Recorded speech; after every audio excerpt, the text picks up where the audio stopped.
akan menjelaskan mengenai memori. Apa itu memori? Menurut Schlesinger dan Groves pada tahun 1976, memori merupakan sistem berstruktur yang menyebabkan organisme sanggup merekam fakta tentang dunia dan menggunakan pengetahuannya untuk membimbing perilakunya.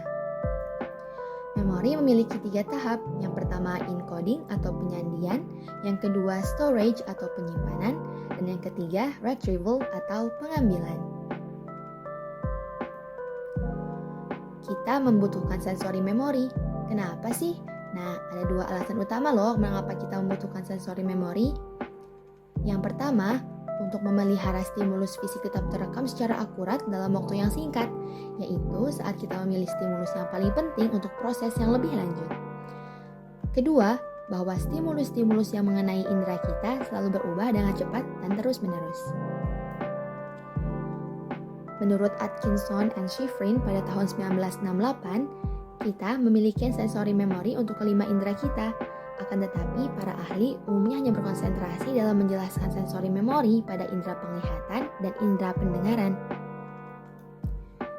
Ada juga yang namanya short-term memory. Fungsinya apa sih? Nah, yang pertama, menyimpan material yang diperlukan untuk periode waktu yang pendek. Yang kedua, berperan sebagai ruang kerja untuk perhitungan mental. Dan yang terakhir, merupakan stasiun perhentian ke memori jangka panjang atau transfer. Perkenalkan, nama saya Muhammad Abdul Hafizal Fikri. Pada kesempatan kali ini saya akan menjelaskan tentang apa itu encoding. Encoding meliputi transformasi stimulus sensoris ke dalam bentuk atau pola yang dapat dipetakan dalam memori. Jika suatu informasi disandikan ke dalam memori, kita dapat merepresentasikannya dalam 3 bentuk: bentuk visual, akustik, serta semantik.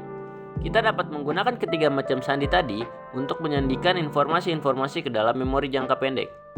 Untuk mempertahankan suatu informasi agar tetap aktif, kita dapat mengulang-ulanginya berkali-kali ke dalam diri kita.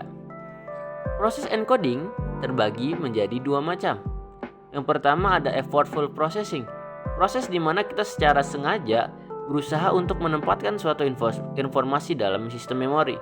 Yang kedua ada automatic processing, di mana kita tidak ada usaha yang dilakukan untuk menempatkan suatu dalam sistem memori kita. 1964, dalam eksperimennya ia menyatakan ketika subjek melakukan kesalahan dalam menuliskan kembali huruf secara berurutan, huruf yang salah cenderung memiliki bunyi yang mirip dengan bunyi huruf yang sebenarnya. Lalu ia menyatakan lebih sulit mengingat butir yang berurutan jika memiliki kemiripan secara akustik. Pindah ke pendapat Miller tahun 1956, memori jangka pendek memiliki kapasitas yang terbatas. Umumnya, manusia dapat mengingat sekitar 5-9 item. Lalu menurut Frick tahun 1988, ukuran rentang memori memperlihatkan kapasitas yang lebih besar untuk angka-angka, kapasitas yang sedang untuk huruf-huruf, serta kapasitas yang lebih kecil untuk kata-kata. Kita juga dapat mengingat beberapa item jika diterima secara akustik daripada jika item tersebut hanya ditangkap secara visual atau semantik. Kita dapat menggunakan memori jangka panjang untuk menyandikan kembali material baru menjadi unit-unit yang lebih besar dan memiliki arti, dan kemudian menyimpannya dalam memori jangka pendek. Unit di atas dinamakan chunk. Membentukkan chunk merupakan strategi yang dapat meningkatkan kapasitas memori jangka pendek. Pada tahun 1966, Steinberg menyatakan dari hasil eksperimennya, semakin banyak butir yang berada dalam memori jangka pendek, semakin rendah pengambilan butir tersebut. Lalu, pada pendapat selanjutnya, waktu untuk mengambil keputusan meningkat seiring dengan panjang daftar memori. Proses pengambilan memori memerlukan pencarian dalam memori jangka pendek di mana butir-butir diperiksa satu persatu. Pencarian serial ini mungkin bekerja dengan kecepatan 40 mili-detik per butir. Halo, nama saya Galang. Saya akan melanjutkan pembahasan yang telah disampaikan oleh teman-teman saya. Dual memory model. Jika informasi memasuki memori jangka pendek, ia dapat dipertahankan dengan pengulangan atau hilang karena penggeseran atau peluruhan. Selain itu, informasi dapat ditransfer atau disalin ke memori jangka panjang. Long term memory. Penyandian pada memori jangka panjang lebih didasarkan pada representasi semantik. Meski demikian, representasi akustik maupun visual juga dapat digunakan. Sebagian besar kasus lupa dalam memori jangka panjang berasal dari hilangnya akses ke informasi daripada disebabkan oleh hilangnya informasi itu sendiri. Informasi yang dilupakan sebenarnya tidak hilang, melainkan sulit untuk diambil dan memerlukan isyarat pengambilan yang tepat. Pengambilan suatu informasi dapat terjadi dalam dua bentuk. Yang pertama, mengingat kembali. Yang kedua, mengenal kembali. Yang pertama, mengingat kembali, tidak ada objek yang dapat digunakan sebagai tumpuan atau pegangan. Yang kedua, mengenal kembali. Ada sesuatu yang dapat digunakan sebagai tumpuan atau pegangan sebagai objek untuk mencocokkan. Berkaitan dengan isyarat pengambilan, semakin baik isyarat pengambilan, semakin baik memori kita. Dengan demikian, proses mengenal kembali akan lebih mudah dibandingkan mengingat kembali. Prinsip isyarat pengembalian juga menjelaskan bahwa kemampuan kita biasanya lebih baik pada tes identifikasi daripada tes memori. Halo teman-teman, saya Reni Dwi. Di sini saya akan menjelaskan tentang forgetting. Apa itu forgetting? Forgetting atau lupa ialah hilangnya kemampuan untuk menyebut atau memproduksi kembali apa-apa yang sebelumnya telah kita pelajari. Nah, ada beberapa faktor penyebab lupa. Yang pertama ada interferensi. Ada dua jenis. Proaktif, yaitu apabila pelajaran lama yang sudah tersimpan mengganggu terhadap pemanggilan kembali materi pelajaran yang baru. Kemudian ada retroaktif, yaitu apabila materi pelajaran baru mengganggu terhadap pemanggilan kembali materi pelajaran lama yang sudah dipelajari. Nah, yang kedua, adanya perubahan situasi lingkungan antara waktu belajar dan waktu mengingat kembali. Ketiga, adanya perubahan sikap dan minat siswa terhadap proses dan situasi belajar tertentu.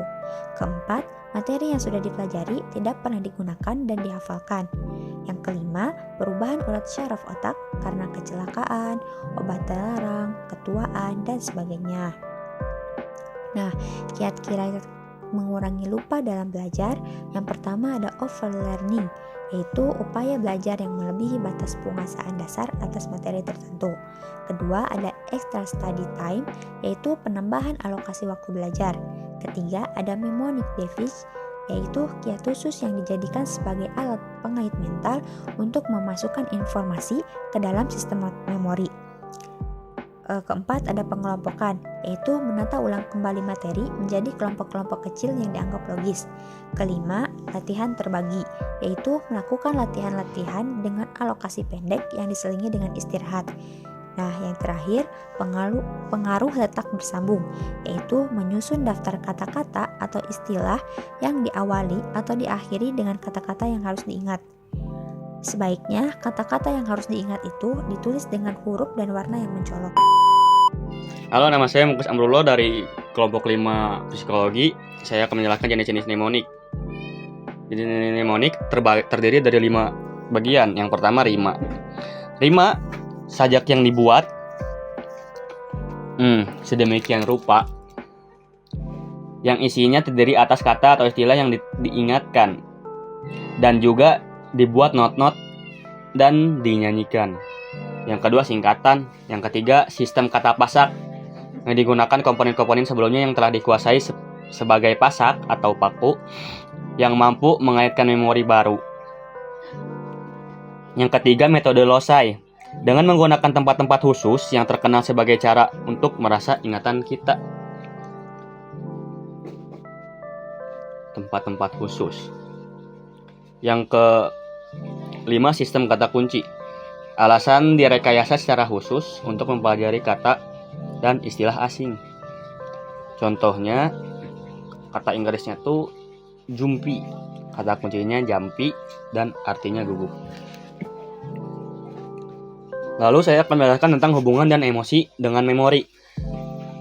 Emosi dapat mempengaruhi memori jangka panjang sedikitnya melalui 5 cara yang berbeda. Yang pertama, kita lebih sering mengulangi kata mengulangi dan mengorganisasikan kenangan yang bermuatan emosi baik positif maupun negatif daripada kenangan yang bersifat netral. Flashbulb yang kedua, flashbulb memori. Mereka merupakan rekaman yang jelas dan relatif permanen tentang yang situasinya di mana kita mempelajari peristiwa yang penting dan bermuatan emosi. Yang ketiga, kecemasan mempengaruhi memori dengan cara yang tidak langsung, yaitu diasosiasikan dengan pikiran tidak berhubung dan pikiran tersebut menyebabkan kegagalan memori dengan mengganggu pengambilan memori. Yang keempat, efek konteks, bahwa memori paling baik jika konteks saat pengambilan sesuai dengan saat penyandian. Keadaan emosi merupakan bagian dari konteks. Yang kelima, pengalaman traumatik yang direpsesi akan menghambat secara aktif akses memori ke sasaran berdasarkan pandangan Freud. Ya, mungkin sekian penjelasan saya tentang